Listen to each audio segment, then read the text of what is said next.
स्वागत है आपका हमारे YouTube चैनल पे। दोस्तों, आज मैं आपके लिए जो वशीकरण लेके आई हूँ वो इतना सरल और इतना प्रचंड है कि आप सोचेंगे क्या सिर्फ ऐसे भी वशीकरण हो सकता है? इतना सरल, बिना किसी सामग्री से, सिर्फ एक मंत्र के माध्यम से। तो सोचिए वो मंत्र कितना प्रचंड होगा, जो सिर्फ अपने आप में इतना प्रचंड है कि सिर्फ जब आप उसका सिमरन करेंगे, उस मंत्र का जाप करेंगे, तो सामने वाला व्यक्ति आपका हो जाएगा। कभी सोचा है आपने कि ऐसा भी हो सकता है बिना किसी सामग्री से? क्योंकि सब कहते हैं वशीकरण बिना सामग्री के संभव नहीं है, लेकिन हम आपके लिए ऐसे प्रचंड वशीकरण लेके आते हैं जो बिना सामग्री के हो सकते हैं। क्योंकि हमारी कई माताएं, बहनें, कई पुरुष, कई भाई ऐसे हैं जो ये कहते हैं कि हम कोई सामग्री एकत्रित नहीं कर सकते, या माताएं कहती हैं कि हम कहीं बाहर नहीं जा सकते, लेकिन हमें वशीकरण की आवश्यकता है क्योंकि हमारे घर की जो स्थिति है वो बिगड़ गई है और हमें उस स्थिति को सुधारने के लिए एक वशीकरण की आवश्यकता है। इसके बिना हमारे घर की स्थिति सुधर नहीं सकती, क्योंकि बहुत बुरा लगता है जब अपने दूर हो जाते हैं। घर में तो साथ रहते हैं, लेकिन दिलों में दूरियां बहुत ज्यादा बढ़ जाती हैं।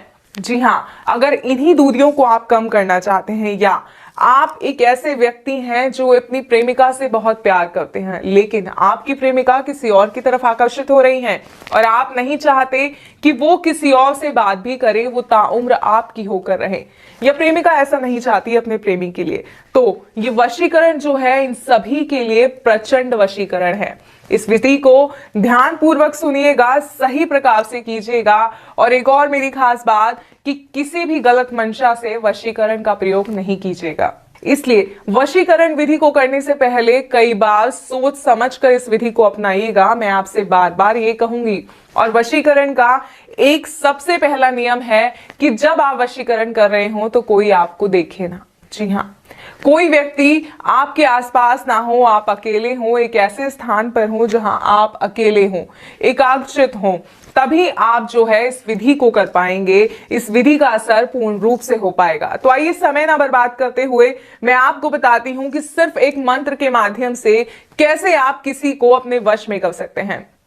दोस्तों, पूरा दिन व्यतीत करने के बाद शाम को, रात को, जब आप रात्रि में सोने जाते हैं तो उस समय इस विधि को करना है। और करना कैसे है आइए बताते हैं। आप स्नान करके साफ स्वच्छ वस्त्र पहनकर इस दिन सोने जाइए, और सोने जाने से पहले जब आप अपने बेड पर, अपने गद्दे पर, जहां भी आप सोते हैं वहां पर बैठेंगे तो इस तरह आसन लगाकर एक बार बैठिए और अपने हृदय पे हाथ रखकर उस व्यक्ति का नाम लीजिए जिसे आप वश में करना चाहते हैं। सही कहूं तो उसका सिमरन कीजिए, और इस हद तक कीजिए कि उसका चेहरा आपकी आंखों में उतर आए। और उसके बाद आपको इस मंत्र का 21 बार जाप करना है। जैसे ही आप इस मंत्र का जाप करेंगे उसके बाद आप सो जाएंगे। सुबह जब आप उठेंगे तो आप देखेंगे कि वो व्यक्ति किस तरह पागल हो रहा है आपसे बात करने के लिए, किस तरह सिर्फ और सिर्फ आपकी सुनना चाहता है। अगर कोई माता है तो उनका बेटा सिर्फ उनकी आज्ञा मानेगा, किसी और की नहीं सुनेगा। अगर कोई पत्नी है तो उसका पति इस तरह उसके आसपास घूमेगा कि बस उसके सिवा दुनिया में कोई और है ही नहीं। अगर आप चाहते हैं ऐसा तो इस मंत्र को ध्यान पूर्वक सुनिए। और मंत्र है ओम नमो भगवते त्रिलोकचन मम वश्यम करु करु स्वाहा। एक बार और मंत्र बताती हूं, ध्यान से सुनिएगा। ओम नमो भगवते त्रिलोकचन मम वश्यम करु करु स्वाहा। इस मंत्र का 21 बार जाप करना है, व्यक्ति का नाम लेना है। बात बहुत ध्यान से सुनिएगा कि हृदय पे हाथ रखकर ये पूरी विधि करनी है, कोई आपको देखे ना, इस बात का भी ध्यान करना है। और ये मंत्र आपको 7 दिन तक करना है, और 3 दिन के अंदर अंदर वो सदस्य आपके वश में हो जाएगा। लेकिन विधि को पूरा जरूर कीजिएगा। अगर वशीकरण समझने में कोई समस्या आ रही है तो आप स्क्रीन पे दिए गए नंबर पर कॉल